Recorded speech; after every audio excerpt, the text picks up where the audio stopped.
ஸ்ரீ ஸ்ரீ மகாபூர்ண குரவே நமக. ஸ்ரீமதே ராமானுஜாய நமக. வால்மீகி ராமாயண வச்சனம். அயோத்தியா காண்டம். சர்க்கம் 63.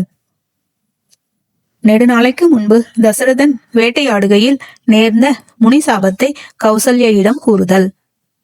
நடுநிசியில் அரசன் விழித்தெழுந்து தான் பண்டொருகால் செய்த ஒரு பாப காரியத்தை நினைத்து கொண்டு கௌசல்யை பார்த்து, அடி கௌசல்யே, ஒருவன் பிறர்க்கு நல்லதாகவோ கெட்டதாகவோ ஒரு காரியத்தை செய்தானாயின் அதனால் பிறர்க்கு விளையும் பலனையே தானும் அனுபவிப்பான். பிரியே, நான் இப்பொழுது ராமனை இழக்க நேர்ந்ததற்கு காரணம் கூறுகிறேன் கேள். நான் வாலிபனாயிருக்கையில் சிறந்த வில்லாளியாகி இந்த பயல் சப்தத்தையே குறியாக கொண்டு அம்பு செலுத்த வல்லவன் என்று பிரசித்தி பெற்றிருந்தேன். அப்பொழுது எனக்கு கல்யாணம் ஆகவில்லை. என் தந்தையும் இருந்தனர். நான் இளவரசனாக இருந்தேன். ஒரு சமயம் மழை காலத்தில் வேட்டையாட கருதி வில்லையும் பானத்தையும் தரித்து தேரின் மீதேறி சரையு நதியை குறித்து சென்றேன். அச்சமயம் மாலை வேலை. திடீரென்று வானம் கருத்து வெகு சீக்கிரத்தில் இருள் பரவ ஆரம்பித்தது. நான் அந்நதியில் இழிந்து ராத்திரியில் ஜலம் குடிக்கும் துறையில் காத்திருந்து ஏதாயினும் கொடிய விலங்குகள் ஜலம் குடிக்க வருமாயின் அவைகளை அடிக்கலாம் என்று எண்ணம் கொண்டேன். அந்நடுநிசியில் ஆற்றில் குடத்தில் ஜலம் முள்ளுகிற ஓசை ஒன்று யானை சப்திக்கிற சப்தத்தை போல் எனக்கு கேட்டது. நான் உண்மையில் ஒரு யானைதான் நீர் அருந்துகிறார் என்று பிரமித்து அதை கொல்ல விரும்பி அந்த சப்தம் வந்த வழியை பிடித்து இன்னவிடத்தில் யானை இருக்கும் என்று குறிவைத்து பானத்தை விட்டேன். அந்த பானம் ஓர் முனிகுமாரனுடைய மர்மஸ்தானத்தில் பட்டு அவன் ஐயோ ஐயோ என்று கத்தும் வார்த்தை எனக்கு கேட்டது. நான் பெருத்த பீதியுடன் அவ்விடத்திற்கு ஓடோடியும் சென்றேன். அம்முனிகுமாரன் பானத்தின் நுனியால் அடியுண்டு கீழே விழுந்திருந்தனன். அவன் என்னை நோக்கி, அரசனே, தாய் தந்தையருக்கு ஜலம் கொண்டு போவதற்காக வந்த என்னை நீ பானத்தினால் அடித்தனையே, நான் உனக்கு என்ன கெடுதி செய்தேன்? ஐயோ, நான் இறந்து போவதோடு நில்லாமல் வயது சென்றவர்களும் கண் தெரியாதவர்களுமான என் தாய் தந்தையர்களும் கூட செத்து போய் விடுவார்களே. அவர்கள் இப்பொழுது என்னை எதிர்பார்த்து கொண்டிருப்பார்கள். ஆகையால் அரசனே, நீயே அங்கு சென்று என் சங்கதியை சொல்வாயாக. அவர் அது கேட்டு உன்னை தகித்து விடுவார் என்று நினைக்க வேண்டாம். அவர் அப்படி செய்யார். நீ சொல்லாத பட்சத்தில் அவர் வெகுநேரம் எதிர்பார்த்தும் என்னை வர காணாமல் கோபித்து தமது தேஜஸினால் ஒரு கால் தகிக்கவும் கூடும். ஆகையால் நீயே சென்று அவரை கலக்கம் தீரச் செய்வாயாக. இல்லையேல் உன்னை தப்பாமல் சபித்து விடுவார். மன்னவனே, நீ என்னுடைய சரீரத்தினின்றும் பானத்தை பிடுங்கிவிடு.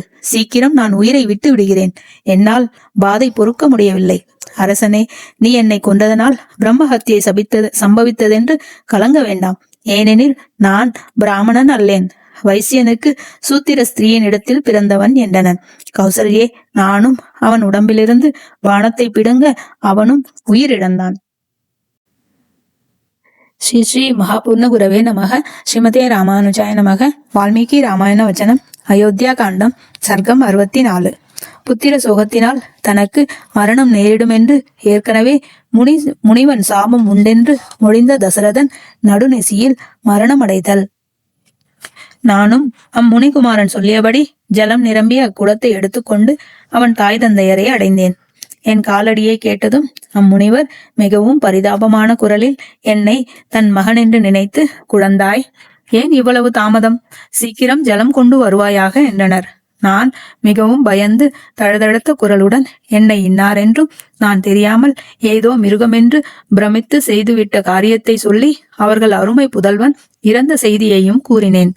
இன்னும் நான் தெரியாமல் செய்த அக்கொடிய செய்கைக்கு தகுந்த சாபத்தையோ மற்றதையோ பெற்றுக்கொள்ள சித்தமாய் இருப்பதாகவும் பகர்ந்தேன்.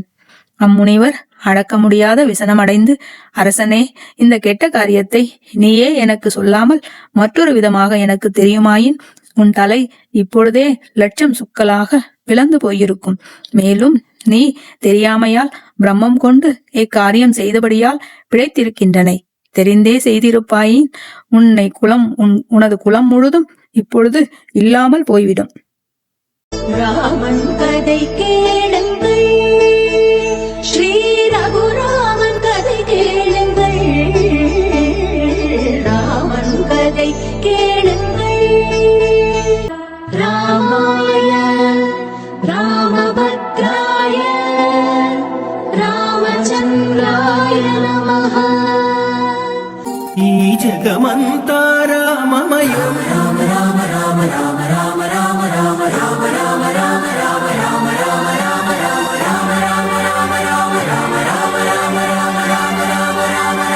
இதைவிட ஆனந்தம் வாழியில் ஏது இசைத்தே நாமமே நானும் மோது